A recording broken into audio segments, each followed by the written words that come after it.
Welcome back. In this lesson, we're looking at war is kind. I'll explain how to answer the question step by step, based on the marking criteria, so you can boost your exam performance.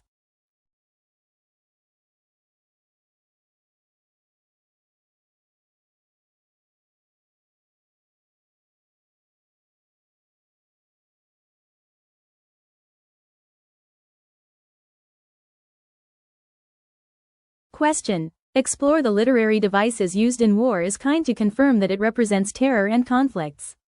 Answer should include an introduction that should include the poet, the question, and the poem. Then literary devices should be identified. Simple identification may not be adequate to collect good marks. Students are expected to explore how they reflect terror and conflicts. Apostrophe. A direct address to the maiden by the speaker.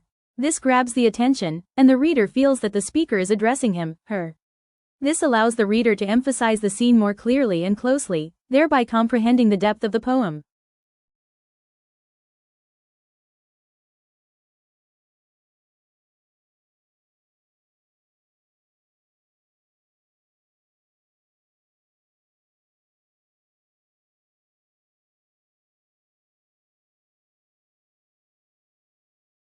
Oxymoron. War is kind. This is a type of paradox where two contrary things are presented. Wars are not kind as they shed blood, take lives, and destroy both living and non-living things. By using an oxymoron, the poet again grabs the attention and highlights the absence of kindness in war contexts. This can be identified as a very symbolic title. Paradoxes. Excellence in killing, virtue of slaughter. When the soldiers are killed, the affected people represent different age groups in society, highlighting a cross-section of war victims. Direct as well as indirect victims, passive victims.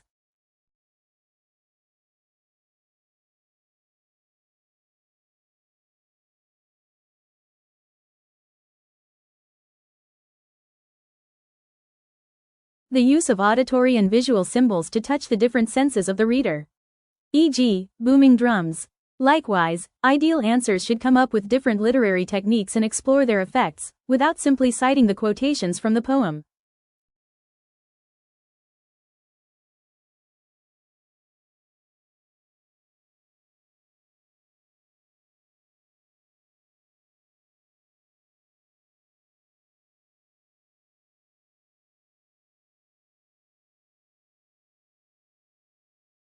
Question. War is not kind.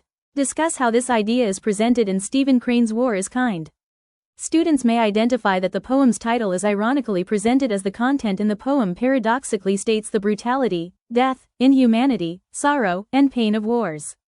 Hence, the poem shows that wars are not kind. Students will support their arguments through the following points. Wars kill males, fathers, sons, and fiancés. They are the direct victims of wars. Then the poem also draws its attention to the indirect victims of wars, the counterparts of the aforesaid males, children, wives, and mothers. Wars separate lovers. Children lose their fathers, mothers lose their sons, hence, wars create thousands of human corpses.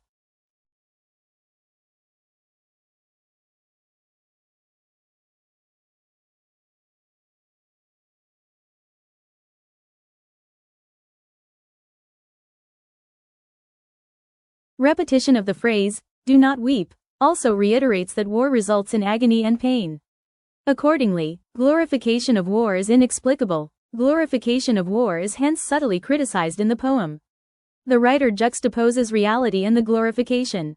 The devices were used to bring out the message of the war.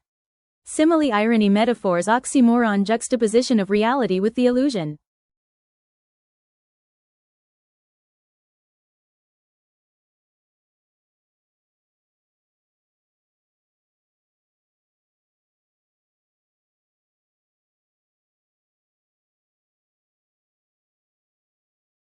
Question. Stephen Crane ironically portrays the brutality caused by war. Comment on this statement with reference to the poem, War is Kind. Candidates identify the instances of cruelty caused by war. Brutality is suggested by the manner the soldiers died on the battlefield. Men were born to drill and die. Your lover threw wild hands towards the sky, your father raged at his breast. The passive yet heavy suffering of the mother whose son had died at war. Mother whose heart hung humble as a button.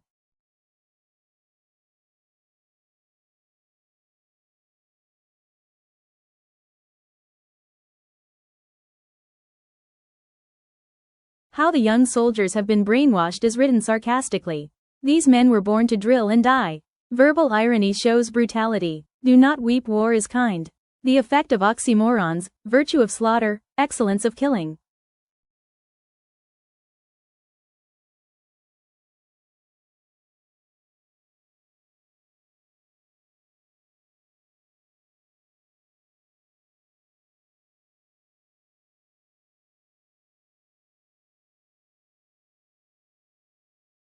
Contrast. Reference to battle god and his kingdom. The kingdom is full of corpses, its irony. A field where 1,000 corpses lie. The glamour of war is presented sarcastically. Hoarse booming drums of the regiment. The comment on the title, War is Kind, is ironical, and its effect. Better answers will identify a cross-section of the society affected by war. Lover, father, son, may note the effectiveness of this irony through the repetition of the title. Will also refer to comparisons, views about the glorification of war and how it is turned upside down through irony.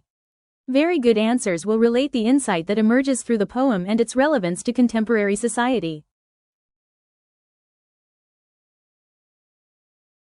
Stay ahead in your studies, hit subscribe and keep learning with me.